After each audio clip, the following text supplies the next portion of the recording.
Hello வணக்கம். நான் தான் உங்கள் மிஸ்டர் ஜேகே யூடியூப் சேனல்.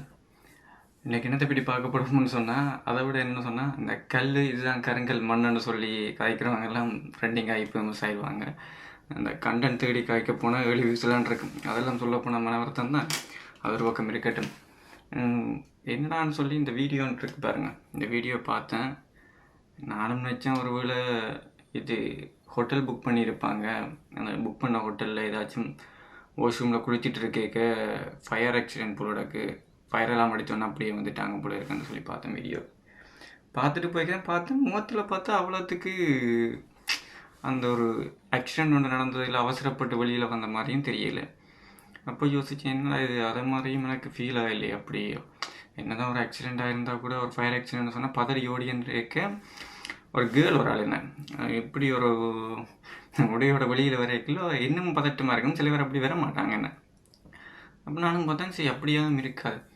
ஒருவேளை எங்களுக்கு தெரிஞ்ச இந்த ஃபோட்டோகிராஃபர் மற்ற க்ரியேட்டிவிட்டியோடு யோசித்தேன்.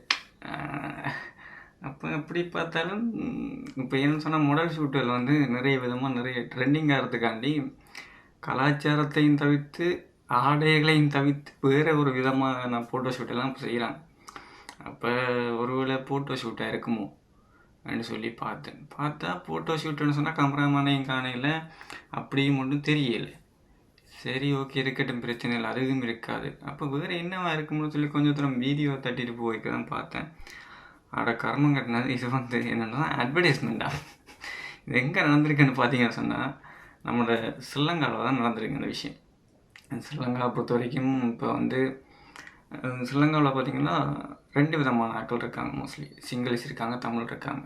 இப்போ தமிழர் ஆட்கள் தமிழ் மக்கள்ன்ற ஒரு கலாச்சாரம்ன்றது வந்து வித்தியாசமாக இருக்கும். அவங்களோட உடை வந்து மற்ற பார்க்குற இது கதைக்கிறத வச்சு நார்மலாக கண்டுபிடிக்கலாம் அவங்க தமிழ் இல்லை சிங்களீஸ்ன்னு சொல்லி. சிங்களீஸ்னு வந்து நார்மலாக வந்து அவங்க மேலத்தையர் மாதிரி, அதாவது அவங்க கலாச்சாரமும் சரி வழிபாட்டு முறைகளும் சரி எல்லாமே ஒட்டு மொத்தமாக டிஃப்ரெண்ட்டாக இருக்கும். அப்படி பார்க்க அவங்களுக்கு இப்படி ஒரு ட்ரெஸ் சென்சிங் பண்ணுறது வந்து எப்படியான உடைகள் அழிகிறது வந்து சாதாரண ஒரு விஷயம் தானுங்க. பெருசாக பார்க்குறதுக்கு இதில் ஒன்றும் இல்லை. ஆனால் இப்போ ஒரு ப்ரொடக்டை வந்து நாங்கள் சோஷியல் மீடியாவில் கொண்டு போகிறோம்னு சொல்லி பார்க்கல. இப்போ நார்மலான விஷயத்தை வந்து பார்த்தோம்னு சொன்னால் மோஸ்ட்லி சோஷியல் மீடியாவில் ஒரு இன்ட்ரெஸ்டிங்கான விஷயம் இல்லை ஒரு கவர்ச்சியான விஷயம் இல்லைன்னு சொன்னால் அதை விட ஒரு பாரதூரமான சம்பவம் அதுகளை பற்றி கதை கேட்க மட்டும்தான் ஆடியன்ஸுன்ற ரீச் வந்து அதிகமாக இருக்கும். அப்போ ஒருவேளை என்னென்ன ப்ராடக்ட் இப்படி ரீச் ஆகணுன்றதுக்காண்டி இந்த உத்தியை கையாண்டிருக்காங்க.